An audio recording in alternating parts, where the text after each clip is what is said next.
The dust devil that swept through Rachel Sullivan's makeshift camp on that scorching August morning in 1873 took the last of her possessions, a worn cotton blanket that had belonged to her mother, and sent it tumbling across the Nebraska plains toward the horizon. She watched it go without chasing after it, too weak from 3 days without proper food to do more than lean against the cottonwood tree that had been her only shelter since leaving Council Bluffs behind.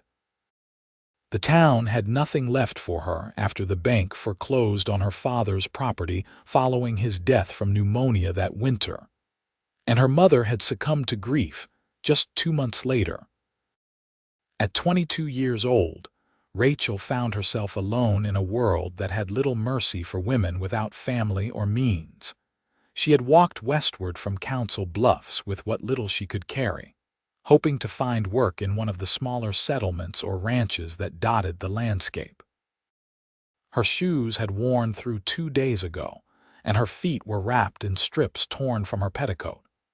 The August sun beat down mercilessly, and the landscape shimmered with heat waves that made the distant hills dance and waver like something from a fever dream. Through her blurred vision, Rachel saw a rider approaching from the west. She tried to stand straighter, to present herself as someone capable and strong, but her legs trembled beneath her skirts. The rider drew closer, revealing himself to be a man astride a magnificent chestnut mare. He was tall in the saddle, broad-shouldered, with dark hair that showed beneath his wide-brimmed hat. Even from a distance, she could see the concern that crossed his features as he took in her bedraggled state. "Madam," he said, bringing his horse to a stop a respectful distance away. His voice was deep and carried a gentleness that surprised her. "Are you in need of assistance?" Rachel's pride warred with her desperation for a long moment. She had been raised to be self-sufficient, to never beg or impose on others, but the gnawing emptiness in her stomach and the weakness in her limbs won out over her dignity. "I am looking for work, sir," she said, lifting her chin despite the tremor in her voice. "Any kind of work. I can cook, clean, mend clothes, tend animals. I do not need wages, just food and a place to sleep out of the weather." The man dismounted and approached slowly, as if worried he might startle her. Up close, she could see he was perhaps 28 or 29, with striking features and gray eyes that studied her with an intensity that made her heart skip. There was no judgment in his gaze, only concern and something else she could not quite name. "My name is Yates Young," he said. "I own a ranch about 5 miles west of here. When did you last eat?" Rachel tried to remember. 2 days ago, I think, maybe 3. A woman in the last settlement gave me some bread and cheese." Yates's jaw tightened, and he reached into his saddlebag, pulling out a canteen and what looked like a wrapped bundle. "Drink slowly," he instructed, handing her the canteen. "And eat this. My housekeeper packed extra this morning." The water was the most delicious thing Rachel had ever tasted, and she had to force herself to heed his warning and sip slowly. The bundle contained thick slices of ham between fresh bread, and she nearly wept at the sight of it. "Thank you," she whispered. "I will repay you somehow." "No need," Yates said quietly, watching her with those penetrating gray eyes. "But I cannot leave you out here. If you are truly looking for work, I have a proposition for you." Rachel paused in her eating, sudden wariness flooding through her. She had heard stories of what happened to desperate women who accepted help from strange men, but something in Yates Young's demeanor did not fit those tales. There was respect in the way he kept his distance, honor in the set of his shoulders. "What kind of proposition?" she asked carefully. Yates removed his hat and ran a hand through his hair, and for the first time, she saw uncertainty in his expression. "My ranch is prosperous, but I live there alone except for my housekeeper who comes during the day.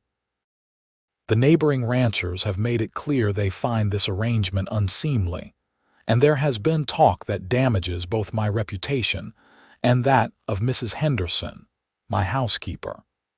She is a widow of 60 years with grandchildren in town, and the gossip pains her greatly. I do not understand what this has to do with me, Rachel said, though something in her chest had begun to flutter with an emotion she could not name. I need a wife, Yates said bluntly. Not for the usual reasons men marry, you understand. I need someone who can run my household, who can quiet the wagging tongues in town, who can be my partner in building something lasting. In return, you would have security, respect, and a home. You would never go hungry again, and you would be protected by my name and my resources. Rachel stared at him, certain she had misheard. You are asking me to marry you. You do not even know me. I know you are a woman of courage, Yates said. You walked alone across dangerous country rather than accept whatever charity the town might have offered. You asked for work, not handouts. You have pride and strength, and those are qualities I value more than a long acquaintance. But marriage, Rachel breathed. That is a sacred bond, not a business arrangement. It does not have to be, Yates said gently. We could have separate rooms, separate lives under the same roof. You would have my protection and my respect, but I would ask nothing from you that you were not willing to give freely. If in time we found companionship or even friendship, that would be a blessing. But I would not force anything upon you. You have my word as a man of honor. Rachel looked down at the food in her hands, her mind reeling. This morning she had woken with no prospects, no hope, and no future.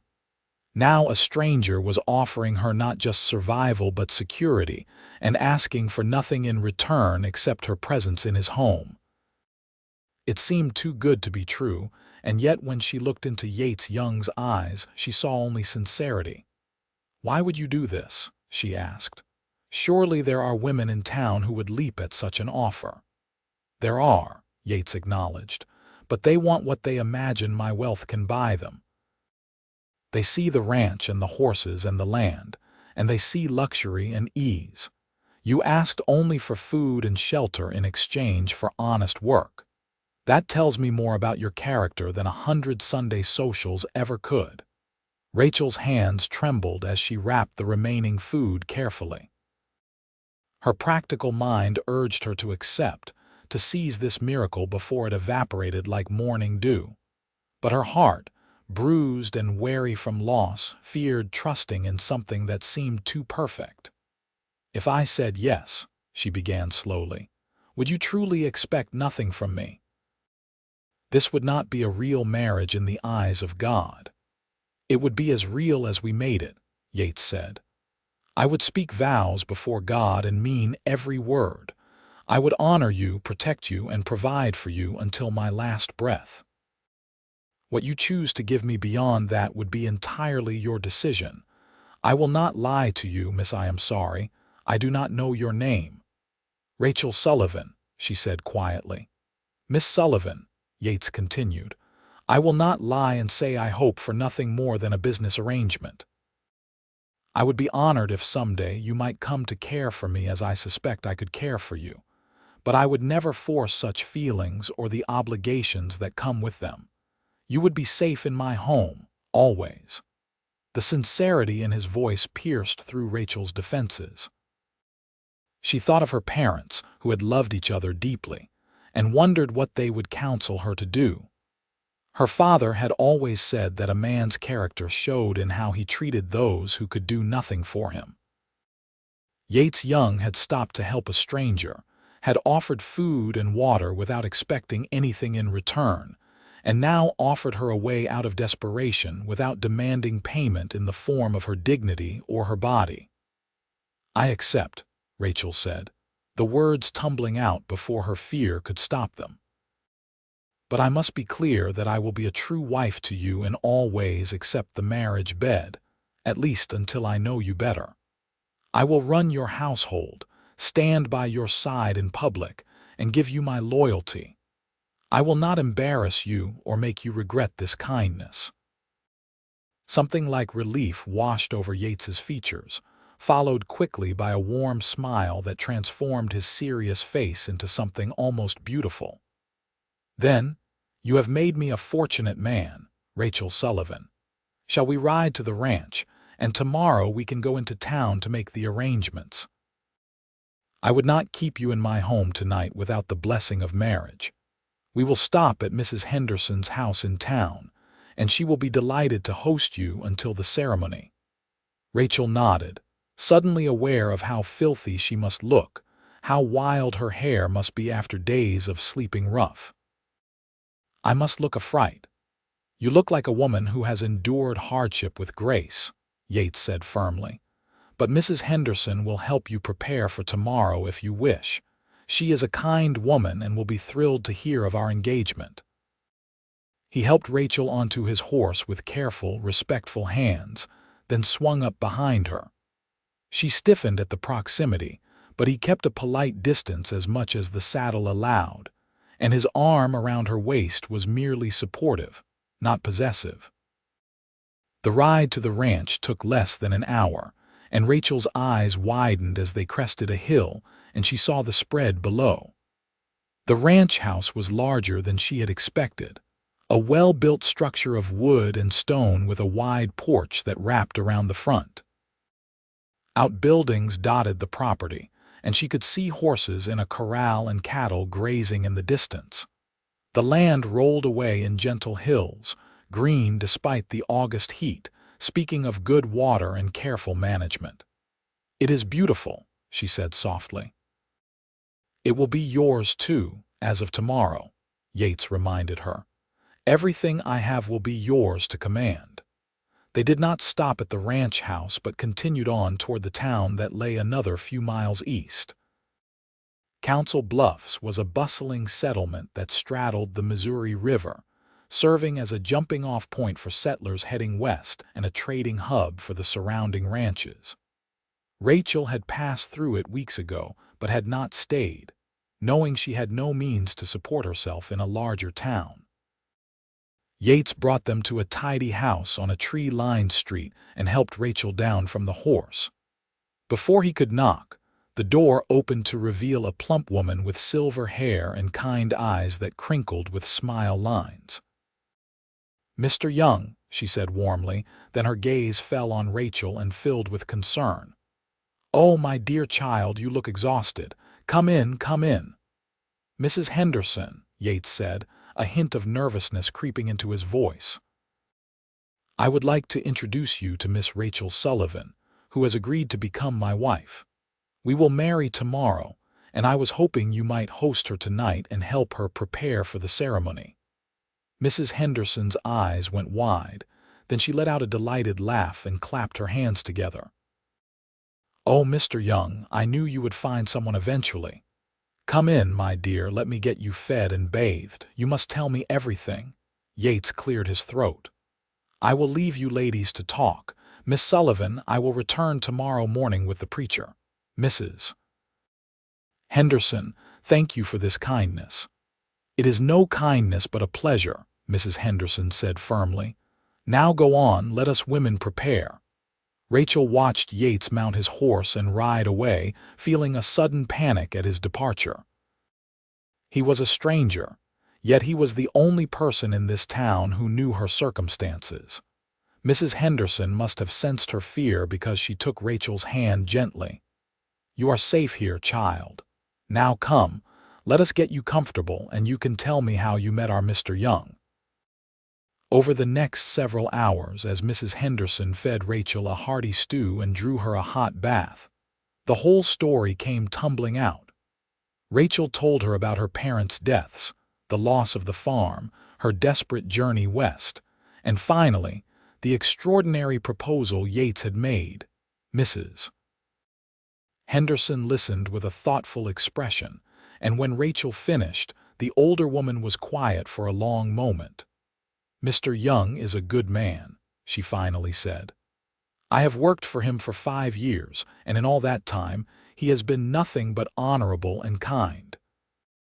He works hard, treats his animals well, and is fair in his business dealings. But he has been lonely, I think, since his parents passed.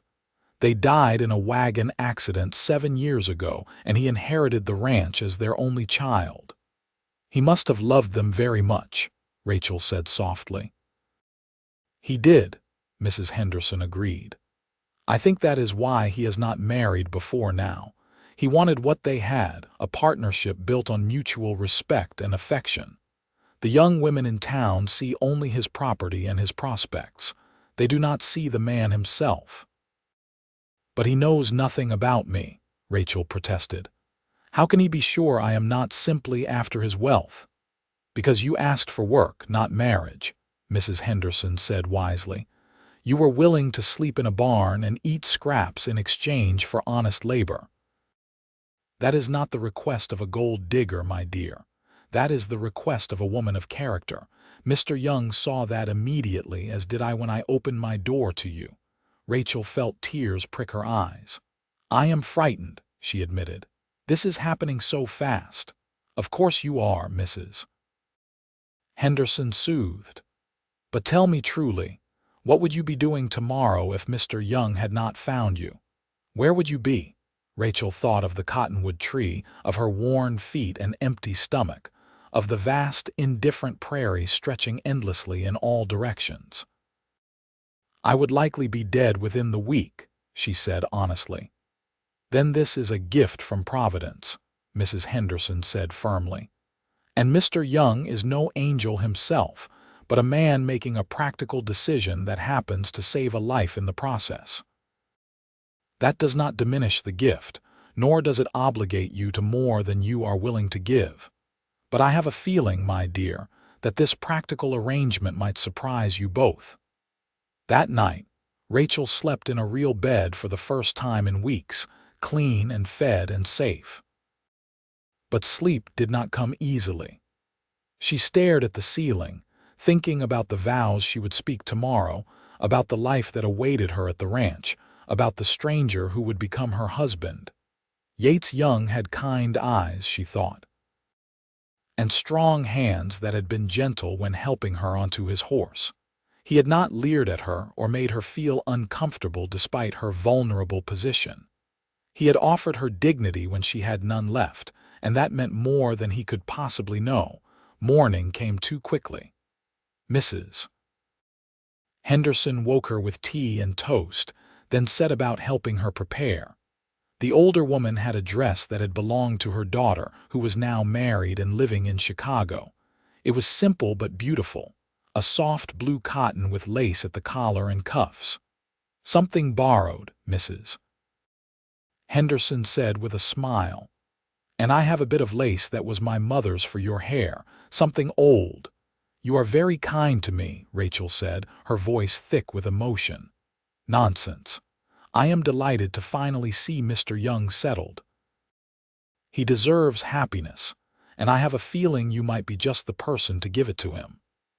Yates arrived promptly at 10 in the morning, accompanied by a thin man in clerical garb whom he introduced as Reverend Matthews. The Reverend looked Rachel over with shrewd eyes, but seemed satisfied by whatever he saw because he nodded approvingly. Mrs. Henderson has vouched for you both, he said. And while I usually prefer couples to wait and get to know each other properly, I understand the circumstances are unusual. Mr. Young has assured me this union is entered into willingly by both parties. It is, Rachel said firmly, meeting the Reverend's gaze without flinching. Then let us proceed. Do you have witnesses? Mrs. Henderson produced her son and daughter-in-law who had been waiting in the kitchen. They were friendly-faced people who congratulated Rachel warmly and seemed genuinely pleased for Yates. The ceremony was simple and brief, conducted in Mrs. Henderson's front parlor with sunlight streaming through the lace curtains. Rachel's hands trembled as Yates took them in his own, and she was surprised by how warm and solid they felt, how anchored she suddenly felt despite the strangeness of the situation.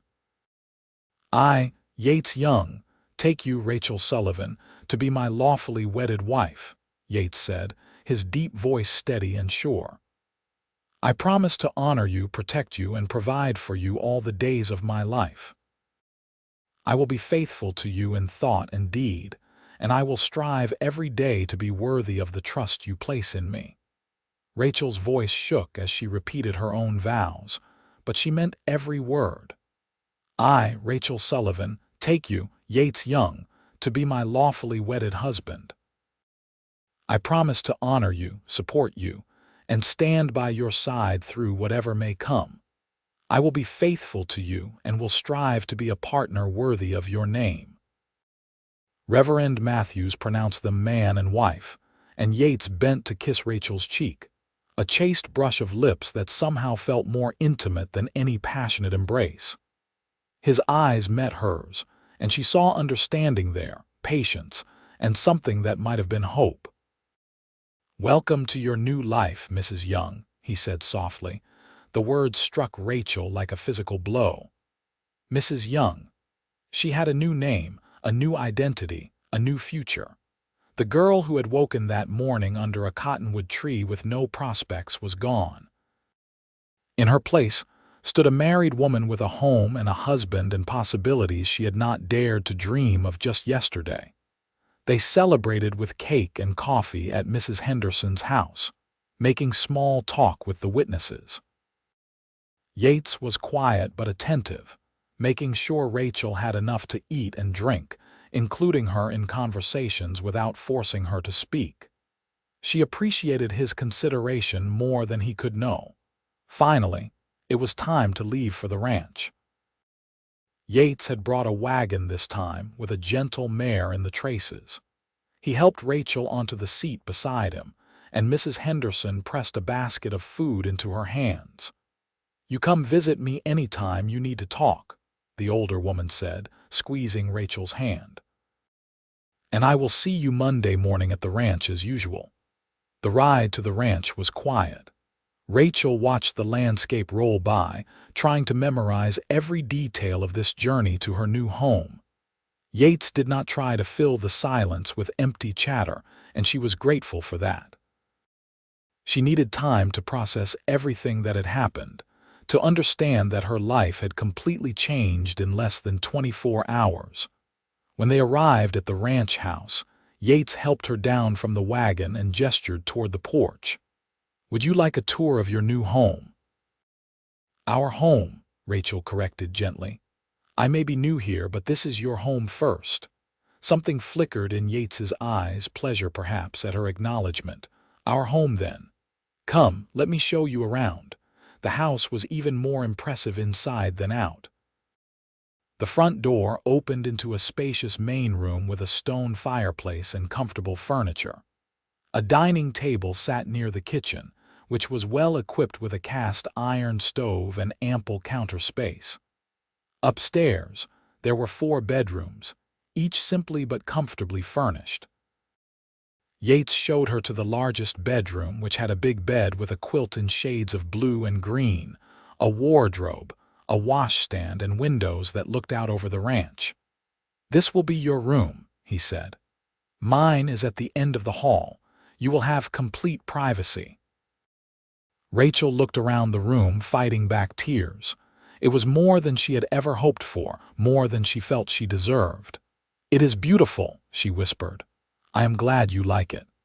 Yates hesitated, then added, "Rachel, I meant what I said yesterday. You are safe here. This is your home, and you may do with it as you please. Change anything you like, rearrange furniture, plant a garden, whatever would make you comfortable."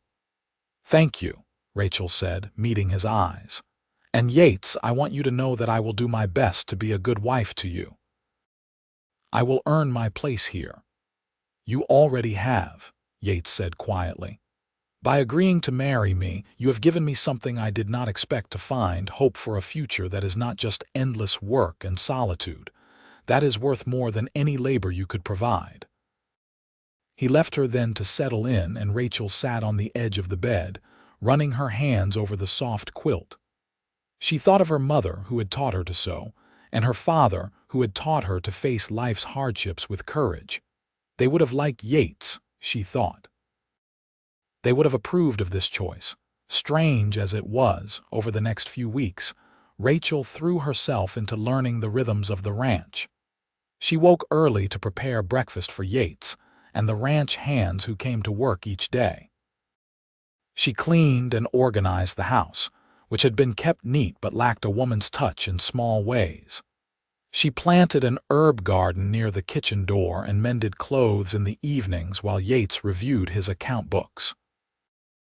They were like two people dancing around each other, polite and considerate but careful not to get too close. They took their meals together, and Yates told her about the ranch, about the horses he was breeding and the cattle he was raising. Rachel listened carefully, asking questions and offering suggestions when appropriate. She could see him relax a little more each day, could see the guardedness in his eyes soften into something warmer. Mrs. Henderson came 3 times a week to help with the heavier cleaning and the laundry. She watched Rachel and Yates with knowing eyes and occasionally made comments designed to push them together. "Mr. Young, you should take Mrs. Young riding around the property," she said one morning. "How can she feel truly at home if she has not seen all of her land?"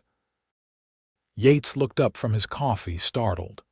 "Would you like that, Rachel? I could saddle up Daisy. She is gentle and would suit a lady." Rachel had not ridden in years, not since her father had sold their last horse to pay debts, but she found herself nodding. "I would like that very much." That afternoon, Yates saddled 2 horses and helped Rachel mount the sweet-tempered Daisy. They rode out across the ranch, and Yates pointed out landmarks and explained his plans for expansion.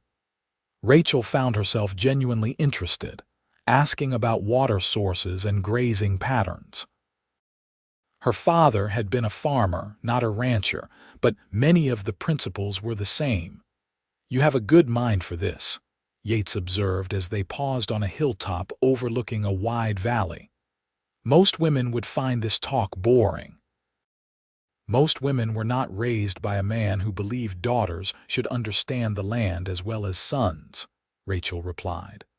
"My father had no sons, so he taught me everything he would have taught a boy. I can read an account book and assess soil quality. I am not sure how useful those skills are to a rancher, but I am willing to learn." "They are very useful," Yates said, something like wonder in his voice. "Rachel, would you be willing to help me with the books? I manage well enough, but I have no head for numbers. My father handled that side of things, and since his death, I have muddled through." "I would be honored," Rachel said, and she meant it. She wanted to be useful, to contribute to the ranch in meaningful ways. It would help her feel less like a charity case and more like a true partner. That night, after supper, Yates brought his account books to the dining table. They sat together for hours, Rachel reviewing the entries and making suggestions for better organization. She found several small errors that Yates had missed and pointed them out gently. "You have been paying too much for feed," she said, tapping one entry. "The mercantile in town charges less than this supplier, and I think you could get a better price for your horses if you advertised in Omaha. The market there is larger." Yates stared at her, then started to laugh. "My father always said this ranch needed a woman's practical touch. I think he would have liked you very much, Rachel."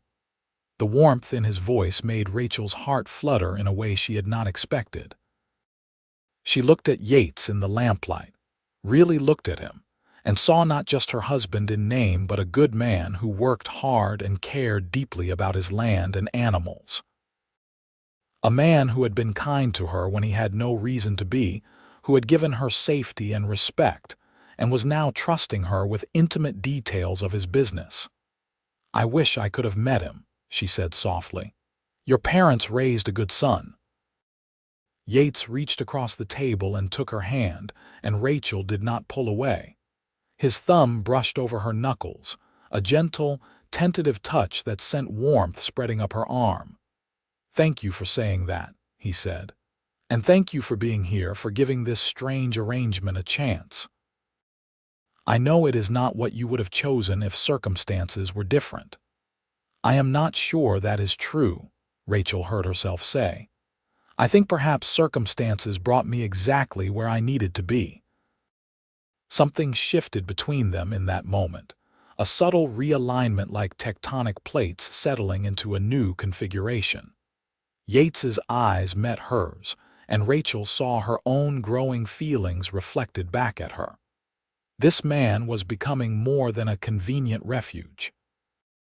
He was becoming someone she cared about, someone she looked forward to seeing across the breakfast table each morning. The next weeks passed in a haze of work and growing closeness. Rachel took over the household accounts entirely, organizing them in a way that made Yates's business much clearer.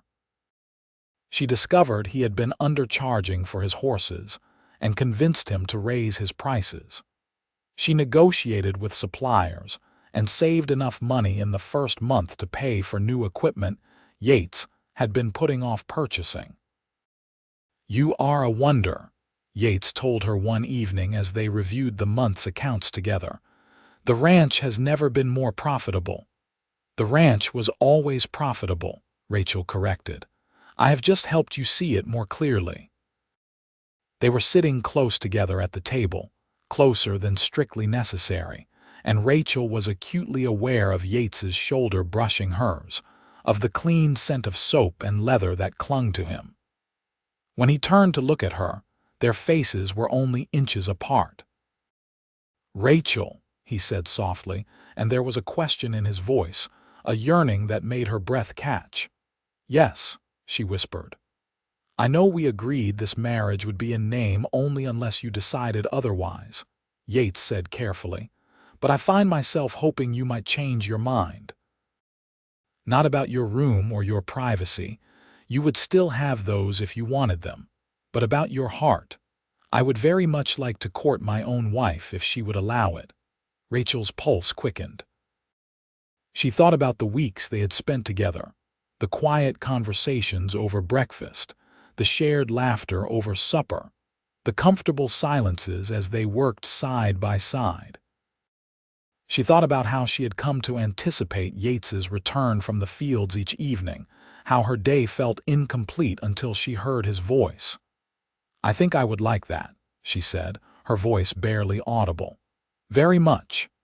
Yates's face lit up with a joy so pure it took Rachel's breath away. Slowly, giving her every chance to pull back, he leaned forward and pressed his lips to hers. The kiss was gentle and sweet, a question and an answer all at once. Rachel felt something inside her unfurl like a flower opening to the sun, and she kissed him back, her hand coming up to rest against his chest where she could feel his heart pounding. When they finally drew apart, both were breathless. Yates rested his forehead against hers, his hand cupping her cheek with infinite tenderness. "I am falling in love with you, Rachel Young," he said. "I think I started the moment I saw you standing under that cottonwood tree, too proud to beg but too desperate not to ask.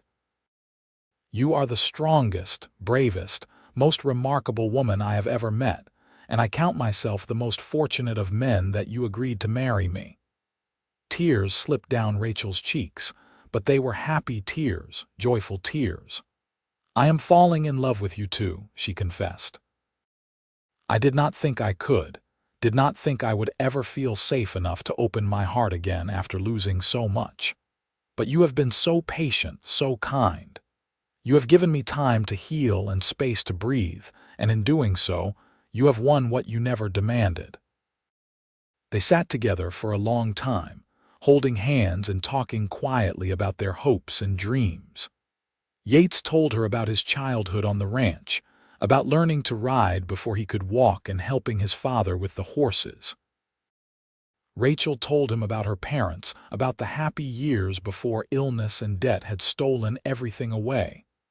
"I wish things had been different for you," Yates said, kissing her knuckles, "but I am grateful that your path led you to mine." "As am I," Rachel said. "I believe my parents would have loved you. My father always said the measure of a man was in his actions, not his words. You have shown me through everything you do that you are a man of honor." As autumn painted the Nebraska hills in shades of gold and crimson, Rachel and Yates's relationship deepened. They still kept separate rooms, but they spent their evenings together, sometimes talking, sometimes sitting in comfortable silence. Yates taught Rachel to ride better, and they explored the ranch together on horseback, racing across the open plains and laughing like children. Rachel planted a garden and put up preserves for the winter, filling the pantry with jars of tomatoes and peaches and green beans. Yates watched her work with admiration, often helping when his own chores allowed. They worked on the account books together twice a week, and Rachel's suggestions continued to improve the ranch's profitability. The neighboring ranchers and townspeople had been skeptical of the sudden marriage at first, but they warmed to Rachel as they got to know her. She was friendly but not forward, capable but not proud. When she accompanied Yates to church on Sundays, she greeted everyone kindly and listened more than she spoke. The women of the town began to include her in their activities, inviting her to quilting bees and ladies' socials. Mrs.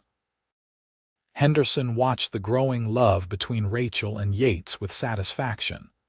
"I knew you two would be good for each other," she told Rachel one morning as they worked together in the kitchen. "Mr. Young is a different man than he was 2 months ago. He smiles more, laughs more. You have brought joy back to this house." "He has given me everything," Rachel said softly. "A home, security, respect, and now love. I never imagined I could be this happy." "You deserve every bit of it, my dear. You have worked hard and been a true partner to him. That is what marriage should be." As winter approached, Yates began preparing the ranch for the harsh Nebraska cold. He made sure the barn was secure and the livestock had adequate shelter. Rachel worked alongside him when she could, and in the evenings they sat by the fire, Rachel knitting and Yates carving small wooden figures as a hobby. One snowy December evening, as they sat together watching the flames dance in the fireplace, Yates set aside his carving and turned to Rachel. "I have something for you," he said, reaching into his pocket. He pulled out a small velvet box and opened it to reveal a delicate gold ring with a small sapphire. "This was my grandmother's ring. My father gave it to my mother when they had been married a year, on their first Christmas together. I would like you to have it if you will accept it." Rachel's eyes filled with tears as she looked at the beautiful ring. "Yates, it is too precious." "You are precious," Yates said firmly. "You are my wife, my partner, and the love of my life. This ring belongs with you." He slipped the ring onto her finger, and Rachel threw her arms around his neck, kissing him with all the love and gratitude in her heart. When they finally drew apart, Yates was smiling. "I have wanted to ask you something," he said, brushing a strand of hair from her face. "Rachel, would you consider moving into my room? Not because you must, but because I would very much like to fall asleep beside you and wake up with you in my arms. I want us to be husband and wife in truth in every way." Rachel's heart soared. She had been thinking the same thing for weeks, but had not been sure how to broach the subject. "I would like that very much," she said. "I love you, Yates Young, and I want to build a real life with you, a real marriage." "Then you have made this the best Christmas of my life," Yates said, pulling her close. That night, Rachel moved her belongings into Yates's room, and they lay together in the big bed, talking quietly until sleep claimed them. It felt right and natural, as if this was how things had always been meant to be. Rachel felt safe in Yates's arms, cherished and loved in a way she had never experienced before. Their marriage changed after that night, becoming richer and deeper. They were true partners in every sense, sharing not just their days but their nights, their hopes and fears, their dreams for the future.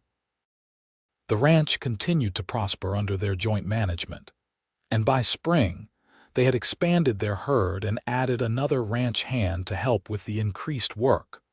One warm May morning, Rachel woke feeling queasy and rushed to the wash basin. Yates was immediately at her side, concern etched on his face. "Are you ill? Should I fetch the doctor?" Rachel shook her head, a smile spreading across her face despite her nausea. "I think we may need the doctor, but not for illness. Yates, I believe I am with child." The look of wonder and joy that crossed Yates's face was something Rachel would treasure forever. He swept her into his arms, spinning her around before setting her down gently, as if she were made of glass. "A baby," he breathed. "Rachel, we are going to have a baby. Are you happy?" Rachel asked, though she could see the answer in his eyes. "Happy does not begin to describe it," Yates said, kissing her tenderly. "You have given me everything, Rachel. A partner, a love, and now a family. I am the most blessed man in all of Nebraska." The doctor confirmed Rachel's suspicions, and the news spread through the community quickly. Mrs. Henderson was thrilled and immediately began knitting blankets and tiny clothes.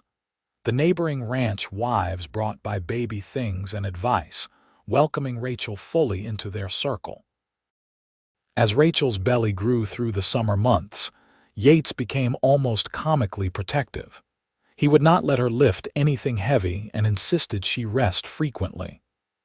Rachel found his concern endearing, though she often had to remind him she was pregnant, not fragile. "Women have been having babies since the beginning of time," she told him one afternoon when he tried to prevent her from hanging laundry. "I am perfectly capable of doing my work." "I know," Yates said, looking sheepish, "but you are carrying my child, the most precious cargo in the world." "I cannot help but worry." Rachel softened and took his hand, placing it on her rounded belly. "Feel that. The baby is strong and healthy. We both are. You have taken such good care of us." They spent the long summer evenings planning for the baby's arrival. Yates built a beautiful cradle from cherry wood, carving flowers and horses into the sides. Rachel sewed tiny gowns and blankets, her heart full of anticipation. They talked about names and what kind of parents they wanted to be. "I want our children to grow up knowing they are loved," Rachel said. "And I want them to understand the value of hard work and integrity." "They will learn those things from watching you," Yates said, pulling her close. "You are the finest woman I know, Rachel Young, and you will be an extraordinary mother." In late October, as the leaves turned gold and red once more, Rachel went into labor. Mrs. Henderson and the doctor were summoned, and Yates paced the downstairs like a caged animal while his wife labored upstairs. The waiting was agony, every cry from above making him flinch. Finally, after what felt like an eternity, he heard a new sound, a thin, reedy wail that announced the arrival of his child. Mrs. Henderson appeared at the top of the stairs, her face wreathed in smiles. "You have a son, Mr. Young, a healthy, beautiful boy, and Mrs. Young is doing well. You can come up now." Yates took the stairs two at a time and burst into the room to find Rachel propped up in bed, exhausted but radiant, holding a small bundle wrapped in a soft blanket. "His son. His family. Come meet your boy," Rachel said softly, her eyes shining with love and tired joy. Yates approached slowly, almost reverently, and looked down at the tiny face peeking out from the blanket. The baby had dark hair like his, but Rachel's delicate features. He was perfect, absolutely perfect. "What should we name him?" Yates asked, his voice rough with emotion. "I thought perhaps James, after your father," Rachel said, "if that would please you." Yates felt tears prick his eyes. "It would please me very much. James Young, welcome to the world, son." He sat on the edge of the bed, and Rachel placed the baby in his arms. Yates held his son carefully, marveling at how small he was, how fragile and yet how full of possibility. This was his family, his wife and his child, and he loved them both more than life itself. "Thank you," he said to Rachel, leaning over to kiss her forehead. "Thank you for this gift, for everything. I love you more than words can say." "And I love you," Rachel said, reaching up to touch his face. "You saved my life that day on the prairie, Yates, but you did so much more than that. You gave me a home, a purpose, and a love I never thought I would find. You have made me happier than I ever dreamed possible." The first year of James's life passed in a blur of sleepless nights and boundless joy. Rachel proved to be a natural mother, patient and loving, and Yates was a devoted father who spent every free moment with his son. The ranch continued to thrive, and they hired another hand to help so Yates could spend more time with his growing family. James was a happy baby who rarely cried and smiled early. He had his father's gray eyes and his mother's gentle disposition. Yates would hold him for hours, talking to him about the horses and the land, about what it meant to be a Young and to run this ranch with integrity. Rachel watched her husband with their son and fell even more deeply in love. Yates was everything she could have hoped for in a partner and a father. He was patient with James, playful and gentle, but also firm when needed. He was teaching their son through example what it meant to be a good man. When James was 18 months old, Rachel discovered she was pregnant again. Yates was overjoyed, and this time he was slightly less overprotective, trusting that Rachel knew her own limits. Their second child, a daughter they named Mary after Rachel's mother, was born in the spring of 1876. A healthy, beautiful girl with her mother's red gold hair and her father's determined chin. The ranch house rang with the sounds of children's laughter as James and Mary grew. Yates expanded the house, adding 2 more bedrooms and a larger kitchen. Rachel oversaw the renovations with the same practical efficiency she brought to everything, and the house became a true home, filled with warmth and love. Mrs. Henderson continued to help at the ranch, though she was more grandmother than housekeeper now, spending hours playing with the children and spoiling them outrageously. She watched Rachel and Yates with satisfaction, knowing she had played a small part in bringing them together.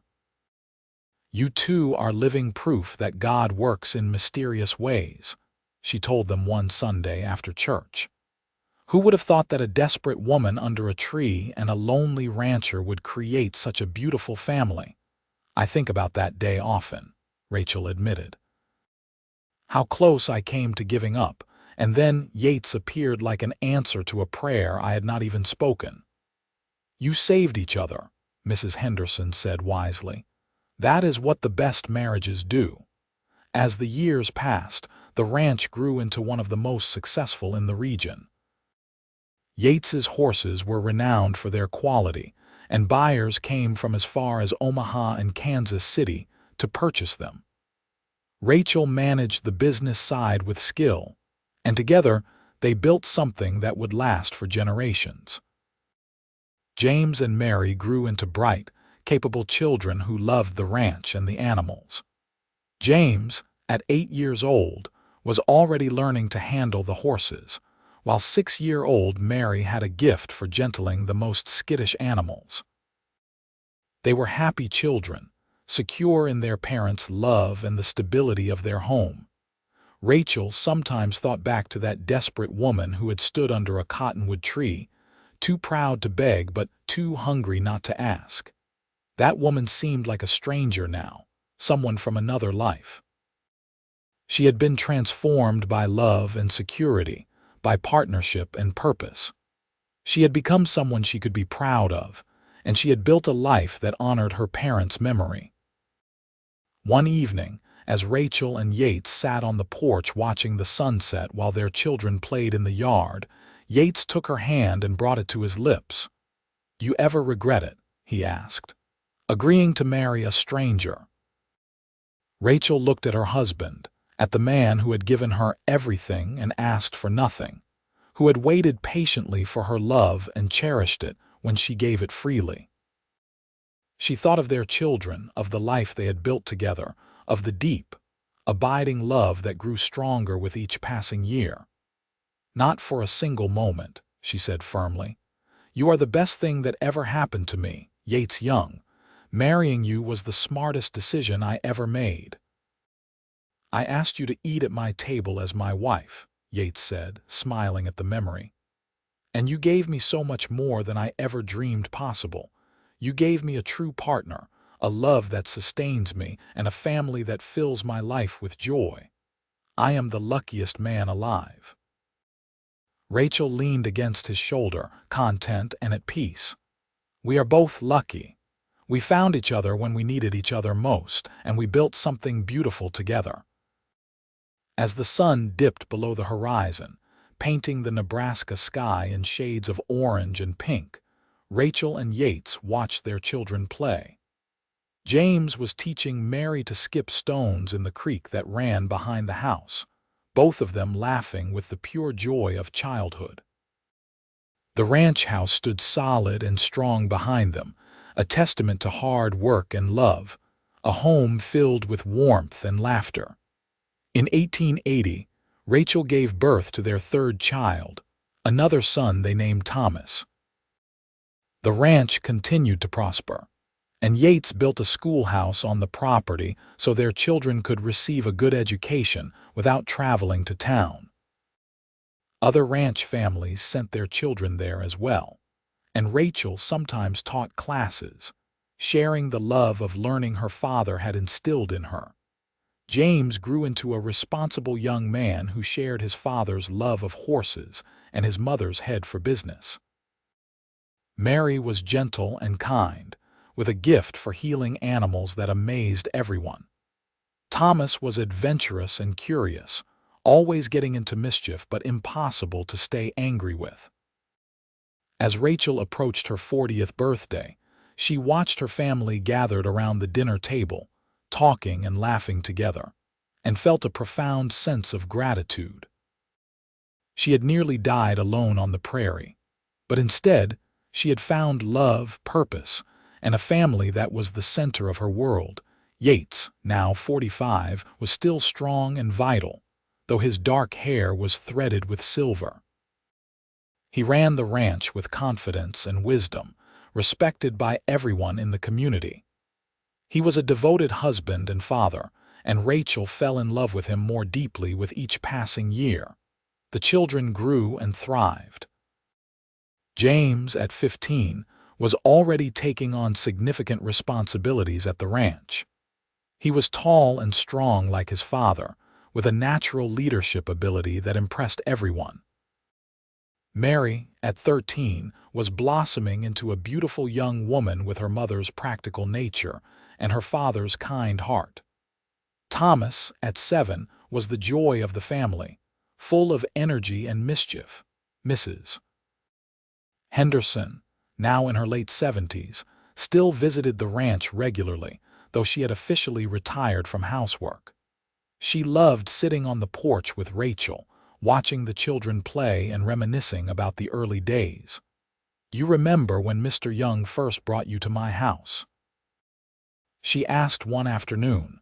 "You were so thin and frightened, and yet there was such strength in you. I knew then you would be good for him." "I was terrified," Rachel admitted. "I could not believe he was serious about marrying me. It seemed too good to be true." "The best things often do, Mrs. Henderson said wisely. "But you both worked hard to build this marriage into something real and lasting. That is what matters. Love is not just a feeling. It is a choice you make every day." Rachel thought about those words often. She and Yates had chosen each other every day for over a decade now, through good times and hard times, through the joy of welcoming children and the sorrow of losing friends and neighbors to illness or accidents. Their love had been tested and had emerged stronger each time. In the summer of 1885, James announced he wanted to study veterinary medicine. Yates was surprised but supportive, and Rachel was proud of her son's ambition. They arranged for him to study in Omaha, and though it was hard to let him go, they knew it was important for him to follow his dreams. Mary, now 18, had attracted the attention of several young men in the area, but she was in no hurry to marry.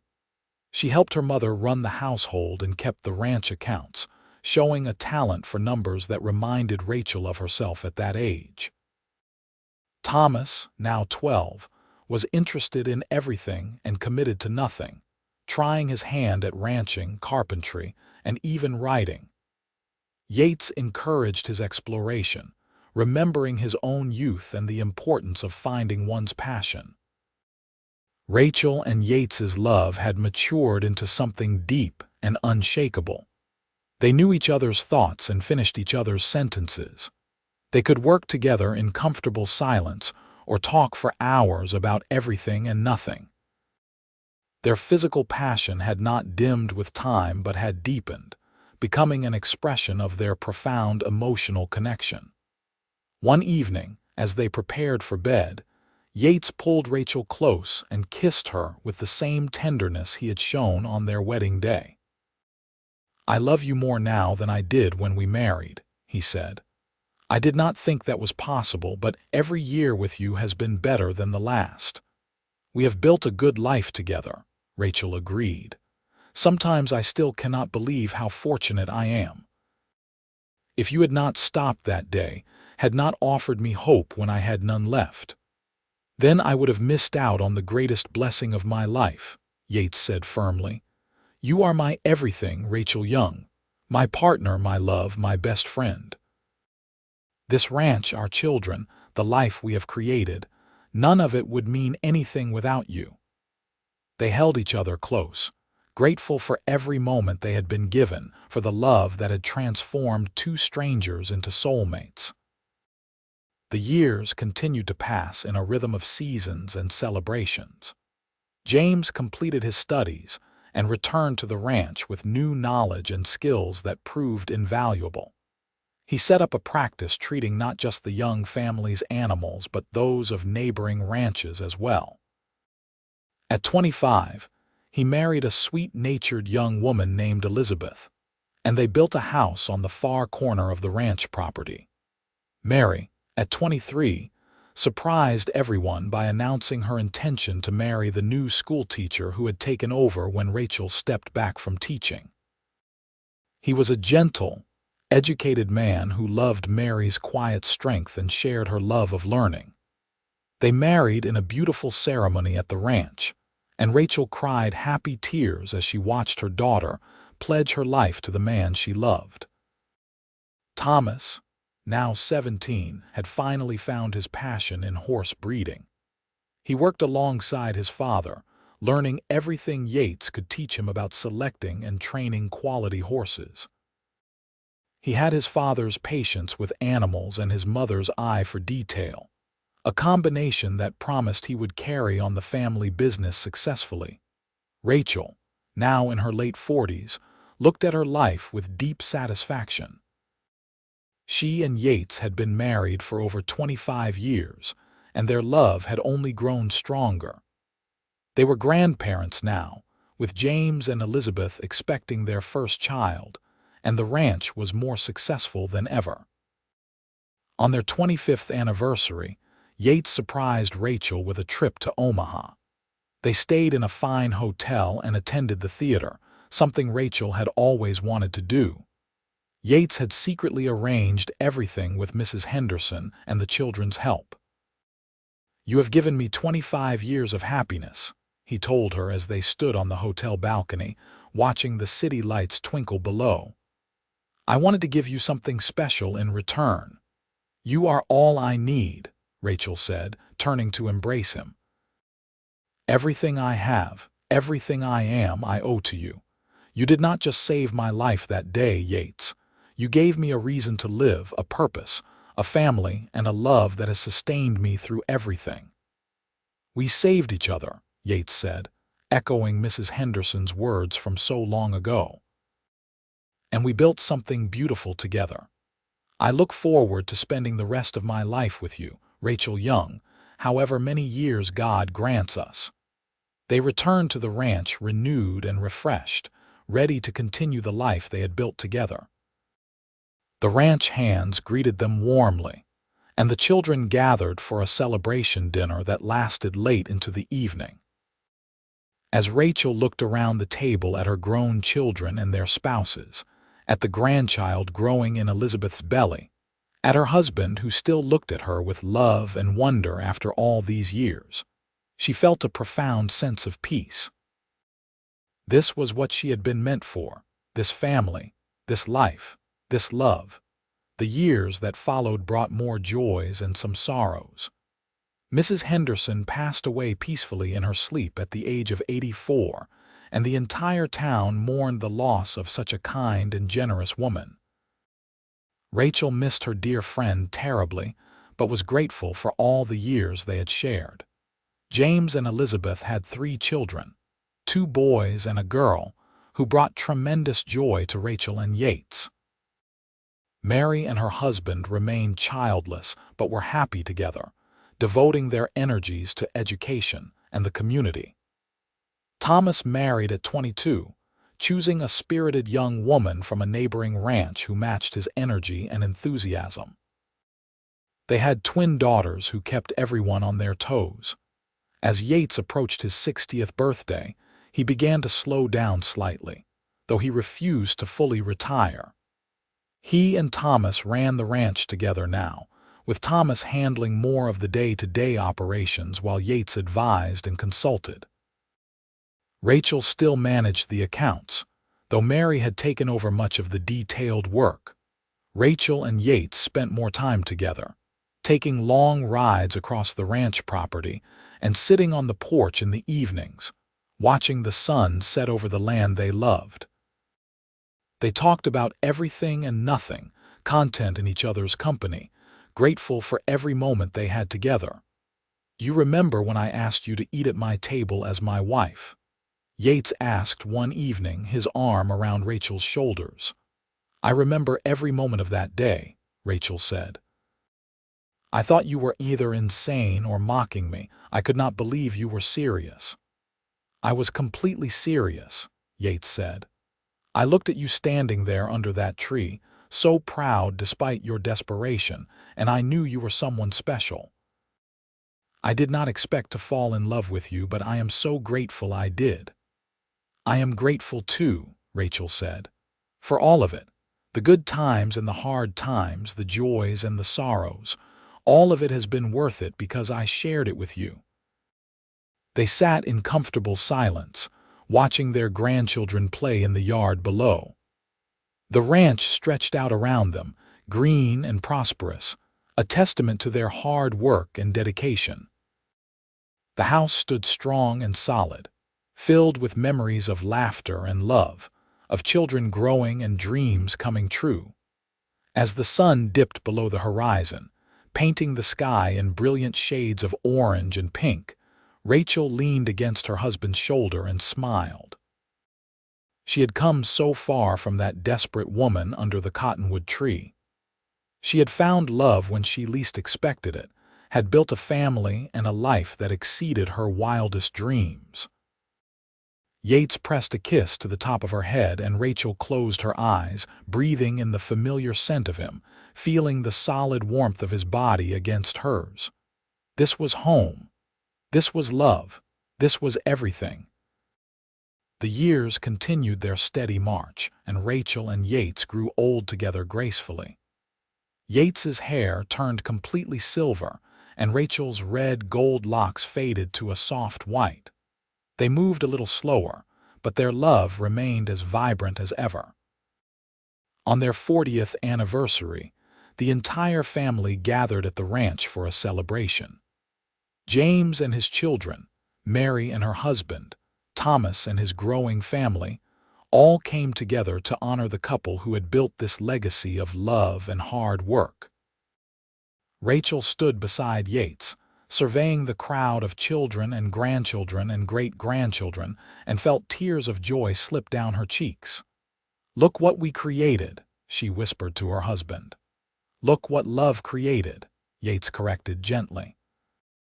"All of this, everything good in my life, stems from the day I found you under that cottonwood tree. You are the foundation of all of this, Rachel. You are my heart." They danced together that night, moving slowly to music played on a fiddle by one of their grandsons. Rachel rested her head on Yates's shoulder, and they swayed together as they had done for 40 years. Two people who had become one through choice and commitment and deep, abiding love. As Rachel looked into Yates's eyes, she saw the same love and devotion she had seen every day of their marriage. He had kept every promise he made that day under Mrs. Henderson's roof. He had honored her, protected her, provided for her, and loved her with a constancy that had never wavered. "I would choose you again," she told him.